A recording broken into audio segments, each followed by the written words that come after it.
Calling all detectives. A transcontinental train, $1 million insurance policy, and a salt shaker. Those are the exhibits on this page from my casebook. The casebook of Jerry Browning, private detective. If there's one thing a private detective like me, Jerry Browning, ignores, it's superstition. The police photographer finished his grim work. Pictures of the body on the bedroom floor. The murdered man was Zachary Talcott. He owned a chain of newspapers, and when he was alive, millions of people read his daily editorials. Now that he'd been shot through the heart, millions wanted to know who killed him. One of them was John Cooley, head of the investigations department of Consolidated Insurance, which is why I was at Talcott's apartment that muggy autumn morning. Lieutenant Dawson of Homicide strolled over to me.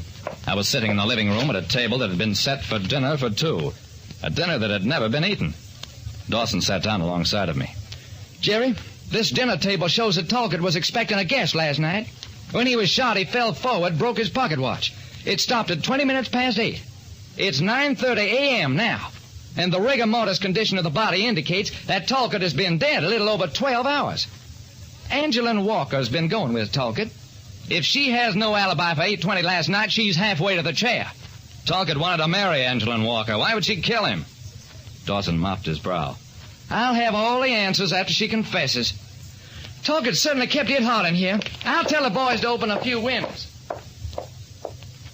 I stayed at the table and reflected that if Angeline Walker was guilty, my client would have to pay Talcott's beneficiary $1 million on the policy. The beneficiary was Harvey Considine, Talcott's nephew, and at the moment on a train bound for the West Coast. There was a salt shaker at my elbow.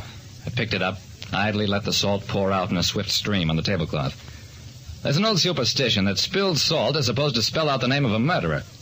All this heap of salt did was make a mess on the tablecloth. And when I traced some figures in the dry stuff, what I wrote was $1 million. When a wealthy newspaper publisher was murdered, suspicion centered around a woman named Angeline Walker.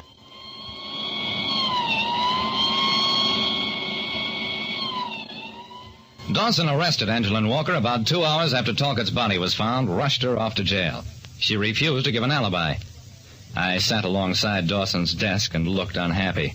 Dawson, I think you've been hasty. Angeline Walker hasn't admitted anything. We know that she refused to marry Talcott at least twice, and she had nothing to gain by killing him. Dawson grinned at me.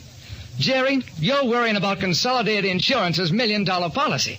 You'd like to involve Harvey Considine, even though he was on a train 8 hours before Talcott died. The only thing you got against Considine is that he inherits Talcott's money and gets the policy benefits. The man who walked into Dawson's office was tall, thin, and determined. Lieutenant, I'm Pete Loring, publicity director for Pure Test Food Products. Angeline Walker was with me last night from 7 o'clock on. Dawson smiled. Yeah? Why didn't she say so? Because we were married last night by a justice of the peace over at Portstown. We wanted to keep it secret because her folks don't approve of me, but we didn't figure on keeping it this secret. Dawson's jaw sagged and his face turned from pink to deep purple. One phone call to Portstown, and 1 hour later, Angeline Walker and her husband left police headquarters, and Dawson was left holding the bag.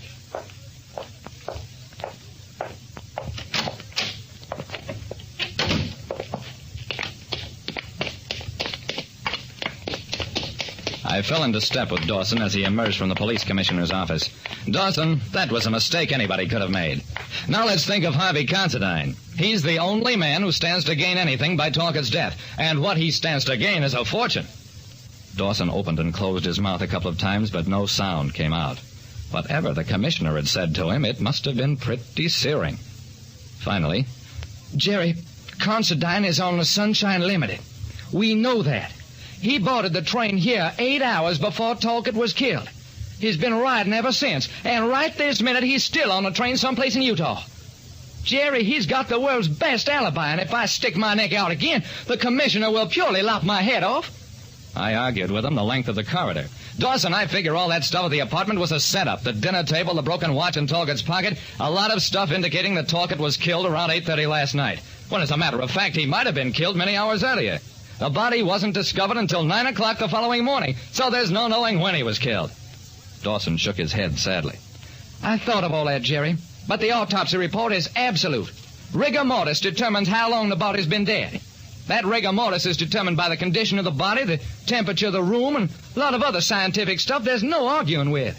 Jerry, the lab says Talcott was killed at 8:30 last night, and by that time Harvey Considine was almost 500 miles from here on that train. I shrugged. Okay, Dawson. Far be it from me to argue with the lab. But how about you and me going back to Talcott's apartment and taking another look around?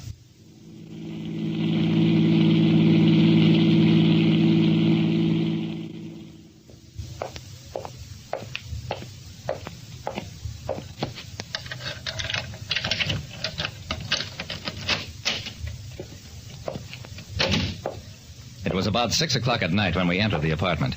The body was gone, of course, but otherwise the place was just as it had been that morning.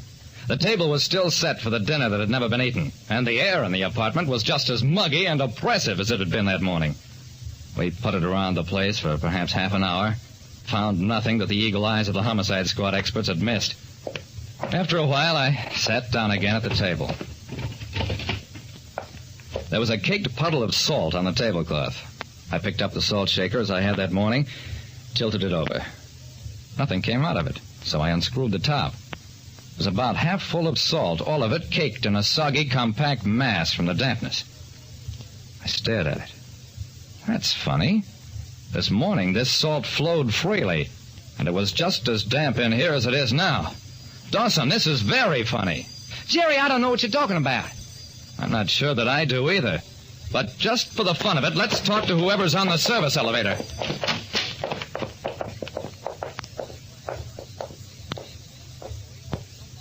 We found the service elevator operator, and I asked him, was anything taken out of Mr. Talcott's apartment early this morning? For instance, like an air conditioning unit? Why, yes, now that you mention it, the Frost Air Service people were around here at 8 o'clock this morning. Said they had a call last night to pick up the air conditioning unit and put a new motor in it. Well, they didn't steal it, did they? No, they didn't steal it. I turned to Dawson. Talcott's body was in the bedroom, the air conditioning unit in the living room. And that changes all the factors that determine when rigor mortis sets in.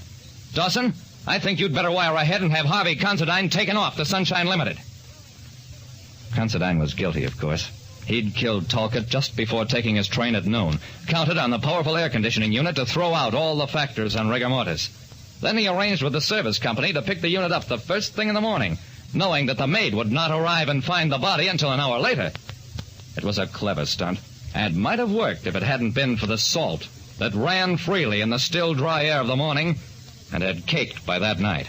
Like I said, I don't go along with any superstitions, but I know at least one murderer that spilled salt sent to the chair.